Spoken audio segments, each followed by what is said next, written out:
साथियों, मैं पंकज, हमारे इस यूट्यूब चैनल बुद्धम न्यूज़ में आपका स्वागत है। ये वीडियो विशेष रूप से अभी जो प्रारंभिक शिक्षक नियोजन वर्ष 19-20 को रोका गया है, इसके संदर्भित है एवं अपने अधिकार क्षेत्र को भी बहुत सारे हमारे बीटेड सीटेड कैंडिडेट नहीं समझ रहे हैं, उसके संदर्भ में भी ये वीडियो है।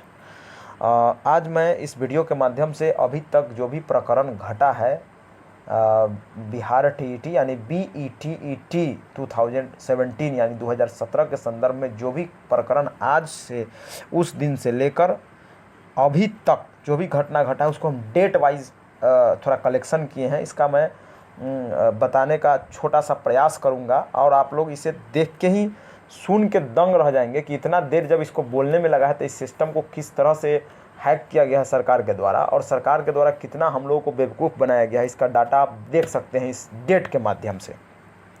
तो इस डेट का शुरुआत सुगबुगी जो है, इसका सुगबुगाहट शुरू होता है।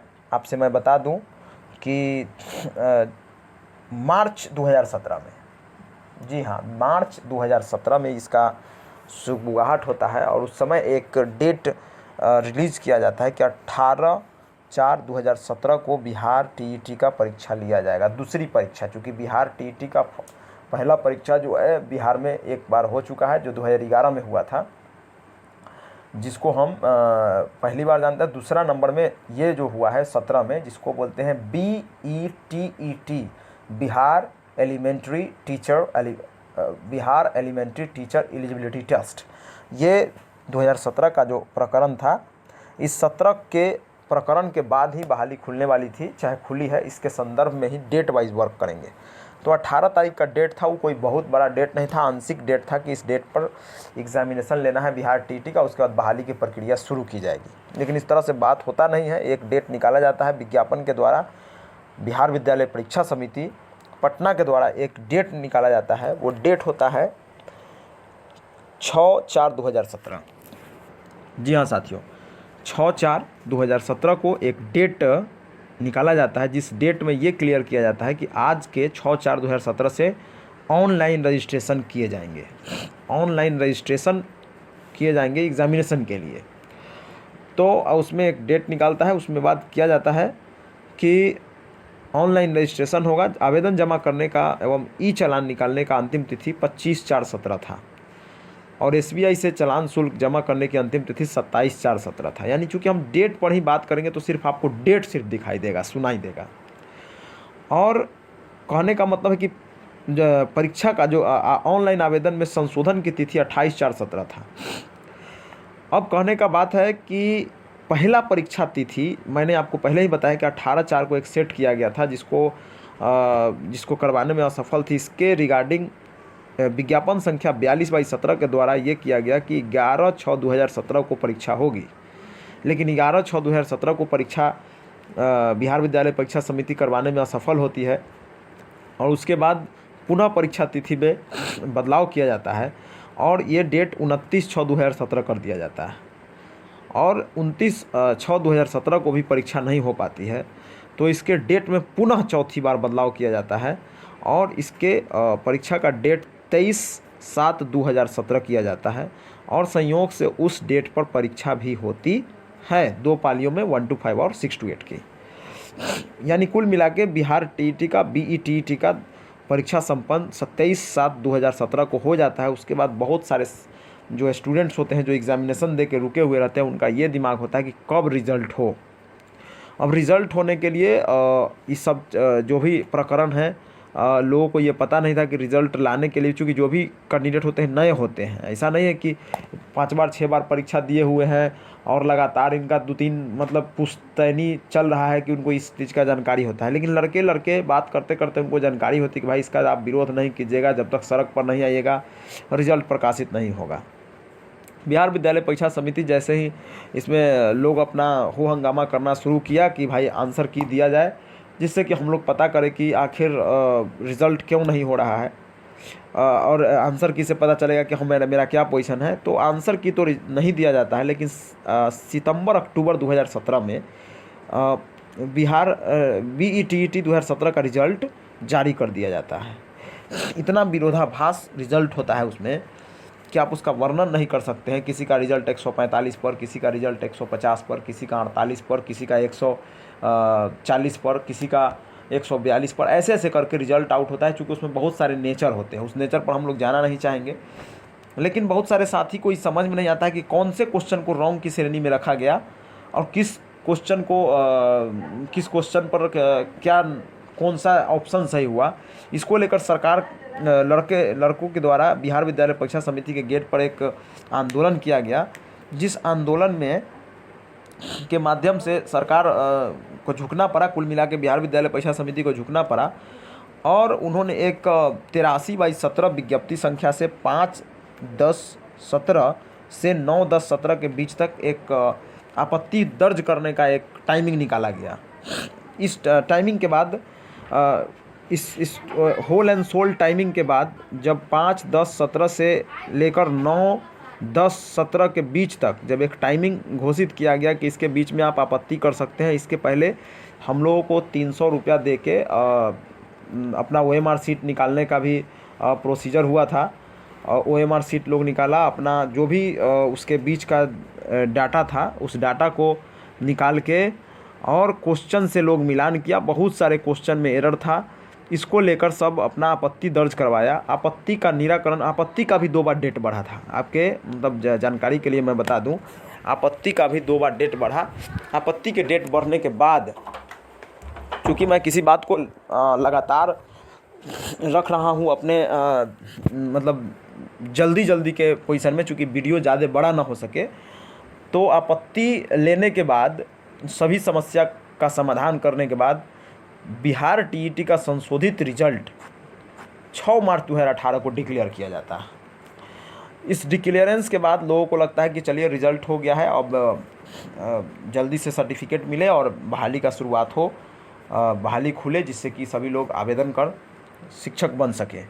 लेकिन इस तरह से बात होता नहीं है। इसके लिए भी लड़कों का ग्रुप बन चुका होता है व्हाट्सएप फेसबुक के माध्यम से और ट्विटर के व्हाट्सएप फेसबुक और टेलीग्राम के माध्यम से ग्रुप बन चुका होता है।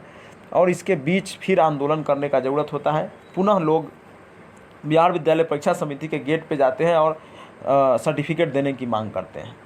ये 6 मार्च का जो रिज़ल्ट हुआ उसके बीच में 2 महीना का गैप होता है और 22/5/2018 को 84/18 विज्ञप्ति संख्या, बिहार विद्यालय परीक्षा समिति का विज्ञप्ति संख्या 84/18 डेट 22/5/18 को एक विज्ञप्ति संख्या निकाला गया, जिसमें ये क्लियर किया गया कि 25/5/2018 से लेकर 10/6/18 के बीच आपका सर्टिफिकेट वितरण होगा। सिर्फ डेट पर हम बात कर रहे हैं अभी, सिर्फ डेट पर 25/5 से लेके 10/6 तक आपका सर्टिफिकेट मिलेगा।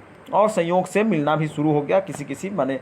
और ये हर एक ज़िला में जिला शिक्षा पदाधिकारी, हमारे DEO जितने भी हैं, उनको ये कार्यभार दिया गया कि अपने सुविधा अनुसार कहीं पर जिला शिक्षा पदाधिकारी के जो भी ऑफिस हैं उसके कहीं पर आप एक जगह रख के आप वितरण करवाइए। उसमें आला अधिकारी लगा के उसको वितरण करवाया गया। सर्टिफिकेट वितरण होने के बाद लोगों को लगा कि अब कोई बड़ा मामला नहीं है, सर्टिफिकेट आ गया है, अब आसानी से बहाली खुले जिसमें कि हम लोग आवेदन कर सके। लेकिन इस तरह से होता नहीं है। लोग इसका इंतज़ार करने लगते हैं बहुत। फिर अब चूँकि बिहार विद्यालय परीक्षा समिति का मामला ख़त्म हो जाता है, अब हम लोग का समस्या सचिवालय की तरफ चला जाता है। इधर का मामला समाप्त हुआ कि हम लोग का रुख बिहार विद्यालय परीक्षा समिति से हटकर हम लोग का रुख अब सचिवालय की तरफ चला जाता है, क्योंकि हम लोग का मामला अब चेंज हो जाता है। लेकिन इसी के बीच में 1/6/2019 को चूँकि इसी के बीच में जैसे ही सबको सर्टिफिकेट मिल ही रहा था, इसी के बीच में प्रेस नोट जारी होता है माननीय मुख्यमंत्री श्री नीतीश कुमार जी के द्वारा। ये बताया जाता है बहाली के संदर्भ में, चूँकि बिहार TET जो पहला बिहार TET जो 11 में हुआ था उसका मई 2019 में वैधता 7 वर्ष समाप्त हो गया था। और चूँकि 1 तारीख को ये बताते हैं कि जून में जून यानी जून में स्टेट का भी समाप्त हो रहा था, यानी होने वाला था। चूँकि 1 तारीख को ये बात बताते हैं, 1/6 को बताते हैं, इसलिए 2 साल उनका कहना होता है कि 2 साल चूँकि हम बहाली नहीं लिए हैं, इसलिए दोनों का हम 2-2 साल बढ़ा देंगे। ये NCT के गाइडलाइन के परे, यानी जो बिहार सरकार के पास जो एक्स्ट्रा ऑर्डिनरी पावर होता है उस पावर का यूज़ करके, एक पावर यूज़ करने के बाद ये कहा जाता है कि हम 2 साल बढ़ाएंगे, जिसका कि आप नतीजा देख रहे हैं कि आपके साथ जो बिहार टीईटी में आपके साथ 11 वाले अभी फॉर्म भरे हुए हैं, और इसी का स्टेट वालों यानी 6 to 8 हाई स्कूल और 10+2 वालों का अभी बहाली चल रही है, जिसका कि आप शेड्यूल में थोड़ा बदलाव चेंज अभी देखे होंगे। इसके बाद जब ये प्रेस नोट आता है तो कहीं ना कहीं से लोगों में सहन शक्ति जागता है, लोगों को लगता है कि अब बहाली खुल जाएगी। चूँकि हम लोग इसका कोई विरोध नहीं करते हैं कि भाई 2 साल क्यों बढ़ा, चूँकि सरकार का अपना पावर है और उसका अधिकार भी था। यदि बढ़ा दिया सरकार तो हम लोगों को इस पर कोई टीका टिप्पणी नहीं करना था, और हुआ भी, कोई प्रकार का दिक्कत नहीं था। लेकिन इसके बाद भी बहाली नहीं खुलता है, पुनः महाआंदोलन करने की ज़रूरत होती है। इसमें सभी जो भी नेतागण होते हैं कहीं ना कहीं से एक डीपी यादव सर का अलग ग्रुप चल रहा था, एक राजेंद्र सर का अलग ग्रुप चल रहा था, एगो अशोक झा का अलग ग्रुप चल रहा था, ऐसे करके वो रिंकू मिश्रा जी थे। इस तरह के बहुत सारे नेता जो थे अलग अलग अपना अपना ग्रुप साधे हुए थे। इस पर एक गर्दनी बाग में मीटिंग रखी गई, वीर कुंवर सिंह पार्क में मीटिंग रखी गई, जिसमें हम गए थे। उसमें छोटा सा मेरा ये पहल था कि राजेंद्र बाबू को ही आगे किया जाए, और कहीं ना कहीं से किसी एक बैनर के नीचे आके हम लोगों को काम करके या कहीं ना कहीं से बहाली खुलवाने पर ध्यान देना है। और हुआ भी, सभी लोग एक मंच के नीचे आके, चाहे वो डीपी यादव सर हो, चाहे रिंकू मिश्रा जी हो, चाहे कोई भी हमारे जितने भी, हम सभी का नाम भी उतना नहीं जानते हैं, सभी लोग एक बैनर के नीचे आके गर्दनी बाग में लगातार हजारों हजार की संख्या में धरना प्रदर्शन और लगातार कैंडल मार्च किए। बहुत ही मतलब ऐसा दिन जो आप सोच नहीं सकते, उस चीज़ को करने के बाद हम लोग बहाली खुलवाने में सफलता प्राप्त किए, और अंततः 5/7/2019 को बहाली खुला। यानी 5/7/2019 को बहाली खुला, और एक नोटिफिकेशन जारी हुआ विविध 25/19 864/5/7/2019। इसके माध्यम से पहला नोटिफिकेशन निकला। पहला इसलिए कह रहे हैं चूँकि सिर्फ डेट पर चर्चा हो रहा है, तो पहला इसलिए चूँकि उसमें पहला था कि फॉर्म भरने का डेट निकला कि 25/8/2019 से लेकर आप 26/8/19 से लेकर 25/9/19 तक आप फॉर्म भर सकते हैं। यानी 1 महीना का टाइम दिया गया, 30 दिन का टाइम। और 9/12/19 से लेकर 13/12/19 तक आपको ज्वाइनिंग लेटर मिल जाएगा।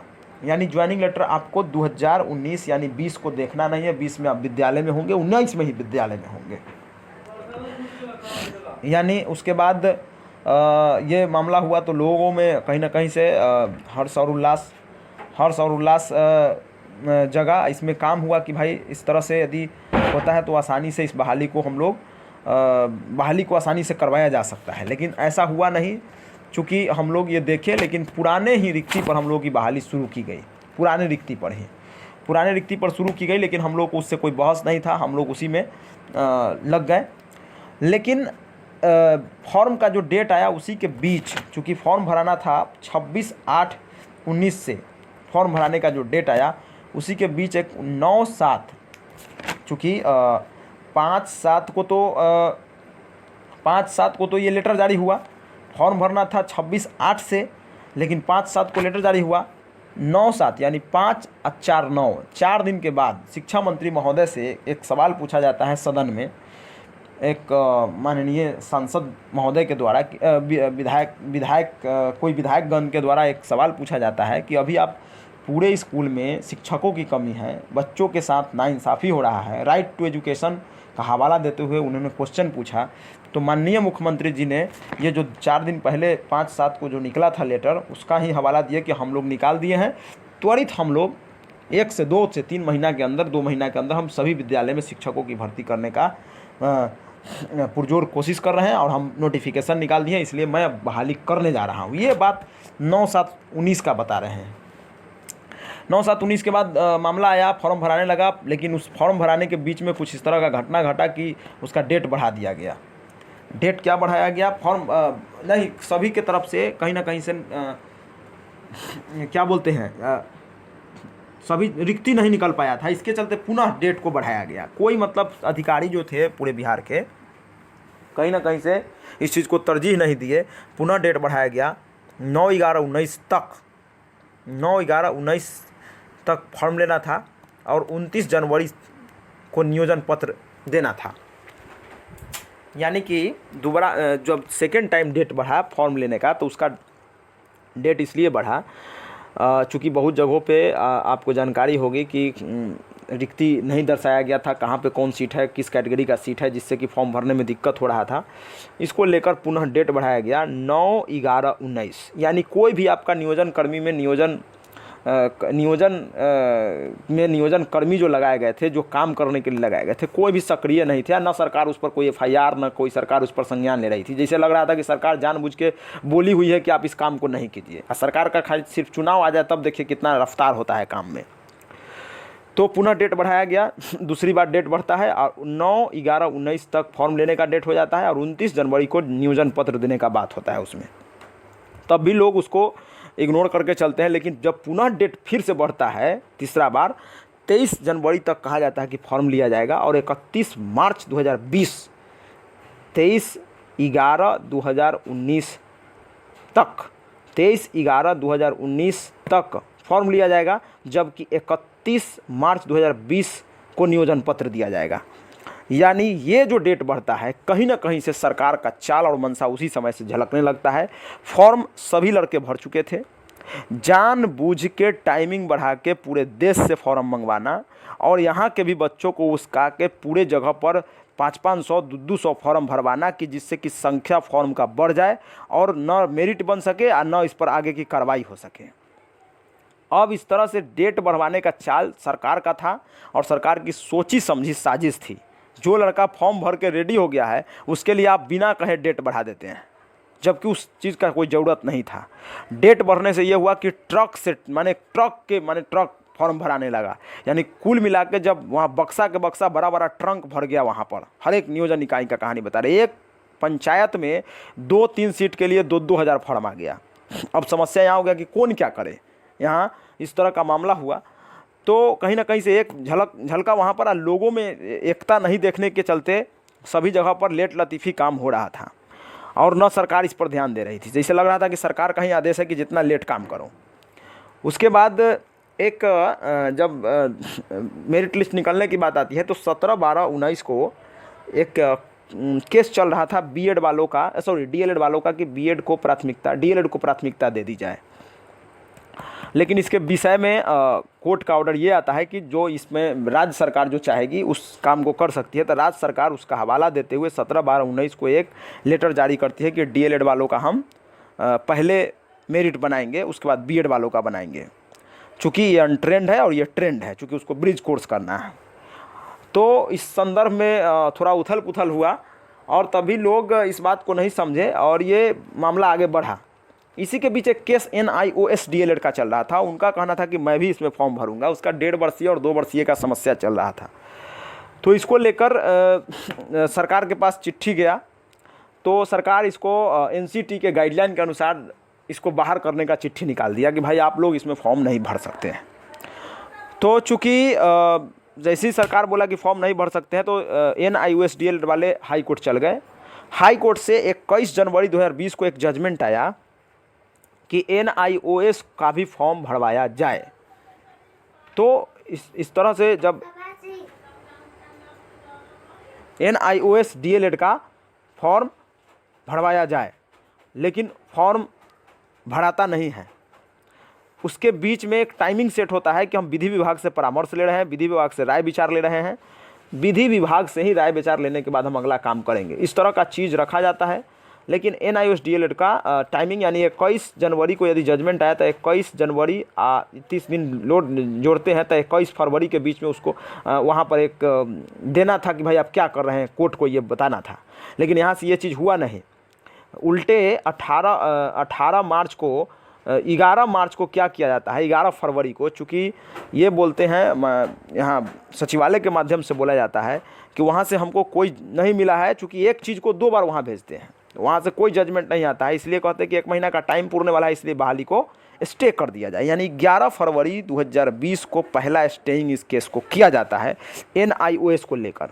जैसे ही केस स्टे होता है, इस केस के स्टे होने के बाद 19 मार्च 2020 को IAS रंजीत कुमार सिंह जी के द्वारा ये बोला जाता है कि आप जैसे ही विधि विभाग से कहीं हमको परामर्श मिलता है तो हम तुरंत इस बहाली को शुरू करेंगे, तब तक ये बहाली रोक चुके होते हैं। लेकिन इसी के बीच कोरोना काल जो है, हेलीकॉप्टर के माध्यम से जो कोरोना माने बाई एयर जो हमारे देश में प्रवेश किया कोरोना, उसका मार पूरे देश झेलना शुरू कर देता है।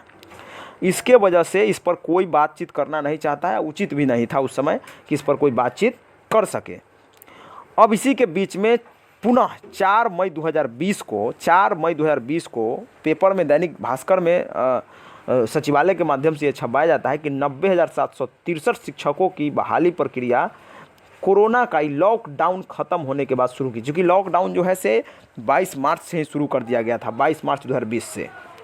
तो कहीं ना कहीं से लड़कों के बीच में एक बूस्टअप हुआ, लेकिन इसके बाद बहाली शुरू नहीं हुई। इसके लिए पुनः लोगों को सचिवालय और इधर उधर दौड़ना पड़ा, कहीं ना कहीं से ट्विटर, फेसबुक का, उसके बाद लगातार सचिवालय का दौरा करने के बाद पुनः 1 माह का वहाँ से एक लेटर आया। और इसी के बीच एनसीटी के रिगार्डिंग वहाँ पे जो हमारे शिक्षा मंत्री हैं, भारत सरकार के जो शिक्षा मंत्री हैं, उनके द्वारा कहा जाता है कि NIOS DLED मैंने करवाया है और ये वैलिड है और इसके साथ मैं खड़ा हूँ। कुल मिला के उनका स्टेटमेंट आता है, तब जाके एनसीटी का एक गाइडलाइन आता है, उसके अनुसार यहाँ अपना सचिवालय के द्वारा 1 महीना का टाइम NIOS DLED को दिया जाता है कि 15/6 से लेकर 15/6/20 से लेकर 14/7/20 तक आप फॉर्म भरिए। नियोजन पत्र आपको 31/8/2020 यानी अगस्त तक में दे देंगे, आप सितंबर में विद्यालय में होइएगा। इस तरह का जजमेंट आता है। और इस मामला के बाद, क्योंकि जैसे ही ये मामला होता है तो इसमें जैसे ही फॉर्म भराने लगता है तो इसके बीच 2 केस रन करना शुरू कर देता है। एक दिसंबर सीटेट 2019 वालों का और एक बीएड वालों का, डीएड वालों के खिलाफ की प्राथमिकता नहीं लेने देंगे उनको, इस मैटर में चलता है। तो एक का जजमेंट जब आता है, इसी के बीच फॉर्म भराते समय एक का जजमेंट आता है कि पहले बहस होता है दिसंबर सीटेट वालों पर पहला बहस होता है। तो उसमें ये आता है कि 4 सितंबर तक इसको ज्वाइनिंग लेटर रोक दिया जाए, जबकि आप अपना काम करते रहें कि आखिर आप इसको क्यों नहीं ले रहे हैं। चूँकि उसमें टाइमिंग भी गलत बताया गया है, उस टाइमिंग पर हम लोग नहीं जाना चाहेंगे, वो तो खुद कोर्ट कचहरी का मामला है, उसको देख लेते हैं। लेकिन उसके बाद पुनः एक जजमेंट आया आज से 4-5 दिन पहले कि डीएलएड वालों में, कि डीएलएड का जो 17 तारीख का जो लेटर था, 17 दिसंबर 2019 का जो लेटर था, उसको स्टे कर दिया जाए। अब उसको स्टे करने का मतलब हुआ और उसके बाद आप अपना काम कर सकते हैं। अब मामला ये फंसा कि उसको स्टे करने का मतलब था 14 तक अभी डेट है, लेने का अभी डेट है भी। तो स्टे करने से ये नुकसान हो गया कि हम लोगों का बहाली प्रक्रिया, सरकार को ये नहीं कहा गया था कि आप बहाली रोक दीजिए। जबकि पेपर वालों का थोड़ा तांडव मैं बता देता हूँ। पेपर वालों का तांडव ये हुआ कि छापना था कि उस 17 के लेटर को स्टे किया गया था, कहता है कि रद्द कर दिया गया। बहुत सारे पेपर वालों को छापने का तमीज़ नहीं है, कुछ छाप देता है। तो इस तरह का चीज़ पेपर में कहीं ना कहीं से चाटुकारिता भी झलकता है कहीं ना कहीं से। पेपर में चूँकि जो भी हिंदुस्तान, दैनिक जागरण, प्रभात खबर, जितने भी खबर है उसमें सब तरह के लोग होते हैं। एजुकेशन देखने के लिए अलग रहते हैं, हीरो हीरोइन का कवर करने के लिए अलग होते हैं, मतलब कि छोटा सा कवर करने के लिए अलग होते हैं, क्रिमिनल को कवर करने के लिए अलग होता है। माने हर लोगों का अलग अलग अपना होता है कि जिसको कोई कवर करे। तो जो विधि विभाग को कवर करता है उसको खुद जब नहीं लेटर समझ में आता है, मैटर समझ में नहीं आता है, जो मन में आता है लेटर पढ़ने के बाद छाप देते हैं। खैर छोड़िए, इस बात पर मैं नहीं जाना चाहता हूँ। लेकिन 8/7 को अचानक माननीय डायरेक्टर अरशद फिरोज जी के द्वारा एक लेटर निकाला जाता है, जिस लेटर के माध्यम से ये दोनों केसों का जिक्र करते हुए इस नियोजन प्रक्रिया में यही बोला जाता है कि जो NIOS DLED जो पहले से फॉर्म भर रहे हैं वो भरेंगे और इस फॉर्म भरने के बाद बहाली प्रक्रिया स्थगित की जाएगी।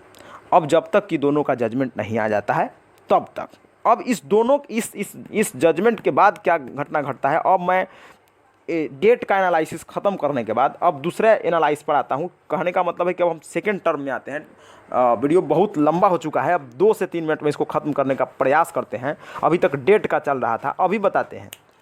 तो जब ये आया तो एक रितिका रानी वकील हैं, जो कि वकील हैं, एडवोकेट हैं, उनको जजमेंट पढ़ने नहीं आया, इनका चिट्ठी नहीं पढ़ने आया और चिट्ठी के माध्यम से ये बताने का प्रयास किए कि दिसंबर सीटेट वाले फॉर्म भर सकते हैं। अब ये वकील हैं, महान वकील हैं, खैर इस पर चर्चा नहीं। इधर से कुछ लोग अरशद फिरोज सर को फ़ोन करते हैं। आज जो अरशद फिरोज साहब जो उप सचिव हैं, बहुत बड़े पोस्ट पर उप सचिव हैं, पूरे बिहार को लीड कर रहे हैं, उनसे पूछा जाता है कि आपने एक चिट्ठी निकाला है NIOSD दिसंबर सीटेट के मामले में, तो उनको किस चीज़ पर साइन करते हैं, आंख बंद करके साइन करते हैं, कुछ पता नहीं होता है। अपने बाल बच्चा का काम रहेगा तो देखिए कदम एक एक चीज़ लोग इंची और टेप से नाप के करता है। और जब सचिवालय में कोई काम के लिए जाइए तो आप जायज़ चीज़ भी मांगेगा तो कहेगा कि भगाओ इसको यहाँ से, मार के भगाओ। इस तरह का शब्द का यूज़ भी किया जाता है। लेकिन आप जायज़ बोल रहे हैं तो इसका मतलब नहीं कि जायज़ यदि कोई बोल रहा है तो इसको तुरंत इम्प्लीमेंट करके इसको हम नोटिफिकेशन में कन्वर्ट करें, ये नहीं हो सकता है। यदि आप कह दीजिए कि आपसे यहाँ मिसप्रिंट हो गया है, काल को कोल लिख दिए हैं, तो ये नहीं कि हाँ ये लड़का बोल रहा है सही, उल्टे आप पर भड़कना शुरू कर देते हैं। तो इस तरह का चीज़ है। एगो जजमेंट आप अभी वीडियो ऑडियो वायरल हो रहा है, एक हम किसी का नाम नहीं लेना चाहेंगे, उससे यही फ़ोन करके पूछा जाता है कि आपने चिट्ठी जारी किया था, कहते हैं कब किए हैं, कैसन चिट्ठी जारी किए हैं। अरे कम से कम चिट्ठी पर साइन करते हैं तो उसको पढ़ा कीजिए कम से कम कि कौन सा चिट्ठी पर आप साइन कर रहे हैं। सिर्फ चिट्ठी पर साइन कर देने से आपका काम नहीं बन जाता है। हम लोग एक बार चिट्ठी देखते हैं तो उसका पूरा नेचर दिमाग में आ जाता है, डेट थोड़ा इधर उधर हो सकता है। और आप चिट्ठी पर साइन करते हैं, आपको पता नहीं होता है कि हम किस पर, वो कह रहा है कि उससे बात कहाँ नहीं हो रहा है, कहाँ फॉर्म नहीं ले रहा है, उनको ये पता नहीं है कि किस चीज़ का हम चिट्ठी जारी किए हैं। अब बताइए, इस तरह का माने भ्रष्टाचार चल रहा है हमारे यहाँ।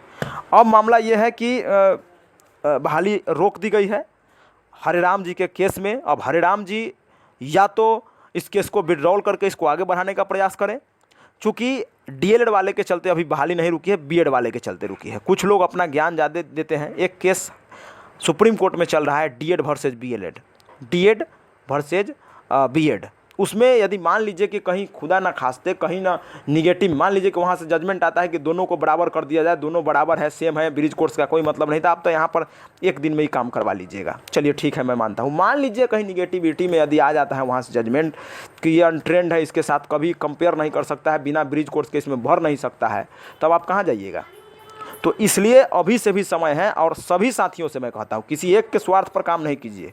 125 DLED का एकदम अधिकार क्षेत्र का चीज़ है। आप लोगों को उतना शक्ति दिखाने का प्रयास था तो आप लोग शक्ति दिखा सकते थे। आपका एक आदमी जाता है कोर्ट में और आपके खिलाफ स्टेट का रिजल्ट रद्द करवा देता है, कहीं ना कहीं से उसका केस चल रहा है, आपका बोली नहीं निकलता है। जहाँ आपका अधिकार क्षेत्र है वहाँ बोली नहीं निकलता है। नीचे जहाँ देखते हैं कि मेरा कुछ नहीं है, वहाँ आपका बहुत ज़्यादा दिमाग काम करता है। तो ये सब दिमाग काम करवाने से नहीं होगा, सबको नौकरी चाहिए। और ये सबसे बड़ा बात है, हम अभी भी बताते हैं कि हम सबसे आगे खड़े रहेंगे। हमको 500 से 1000 विद्यार्थी मेरे सामने आ जाए। मेरा नंबर है 99 55 55 28 14। कमेंट बॉक्स में भी मेरा मोबाइल नंबर रहेगा। 500 से 1000 हमको लोग दे। नीतीश बाबू हाथों हाथ ज्वाइनिंग लेटर नहीं बंटवा दिए तो फिर जो कहिएगा सो सही। पूरा डेट का एनालिसिस किए हैं। इस पर सरकार पर FIR होनी चाहिए। सरकार का तांडव है। सरकार क्यों नोटिफिकेशन गंदा तरीका से निकालती है कि उस पर लोग उंगली उठाता है। हम जब नोटिफिकेशन निकाल देंगे कि मैट्रिक पास से अप्लाई करवाएंगे तो 8वां वाला कैसे कोर्ट में चला जाएगा। ये इस तरह का मामला है। तो मैं ज़्यादा नहीं बोलना चाहूँगा, वीडियो का मतलब विस्तारण बहुत हो गया, लेकिन मैं पुनः कहना चाहूँगा कि यदि बहाली खुलवाना है तो आप लोग एक प्लेटफॉर्म पर आकर बहाली खुलवाइए। नहीं तो ज़रूरी नहीं है कि हम भी भीख मांगने का काम नहीं कर रहे हैं। बस एक ललक है, जुनून है कि हमको ये चाहिए, और नहीं मिलने वाला होगा तो आप लोग कहाँ से दिलवा दीजिएगा।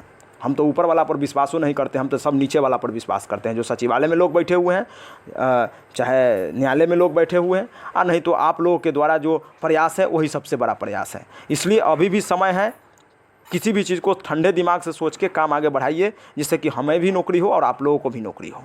और नहीं तो हमें नहीं लगता है कि इस पर कोई कार्रवाई हो सकती है। अब पुनः बताना चाहते हैं कि यदि 1000 आदमी हमको दे दीजिए, 500 से 1000 आदमी, 1000 स्टूडेंट्स, हम एक दिन में कुछ भी करवा सकते हैं। क्योंकि बहाली रोकने के लिए सरकार को कोर्ट नहीं कहा है, बहाली सरकार को कोर्ट नहीं रोकवाया है, बहाली खुद ब खुद रोकी है। यदि सरकार चाहती तो सब काम एक काम कर सकती थी कि पूरा नियोजन इकाई में ऑर्डर करती कि B.Ed वालों का अलग बनाओ, D.Ed वालों का अलग बनाओ। एक ऐसा बनाओ कि D.Ed और B.Ed दोनों मिक्स करके बनाओ, और वो 6 to 8 का तो जैसे बनेगा वैसे बनेगा। इतना आदेश करके, चूंकि कंप्यूटराइज है, एक बार क्लिक करेगा 3-3 को डाटा बन जाता। उस डाटा के अनुसार रहता, सरकार कहता कि दोनों बराबर बराबर वाला सेट कर दो, दोनों अलग अलग अलग अलग सेट वाला सेट कर दो। कोई बड़ा मामला नहीं था, लेकिन बहाली रोकने का कोई औचित्य नहीं है। एक बार 500 आदमी हमको दे दे, इस कोरोना काल जो अभी पटना पर सवार हुआ है, उसको हम जैसे ही उसका टाइमिंग ख़त्म होता है, मेरे साथ लोग माने सिर्फ मेरे साथ दे, और हमको लगता है कि 500 आदमी स्टूडेंट्स दे देगा, तो हम आपको विश्वास दिलाते हैं कि 1 रुपया नहीं चाहिए, सिर्फ आपका रोड पर पैर चाहिए, सचिवालय के गेट पर आपका पैर चाहिए। ईंट से ईंट नहीं बजा दिए सरकार का, तब फिर जो कहिएगा सो सही। धन्यवाद। जो भी बात होगा कमेंट बॉक्स में।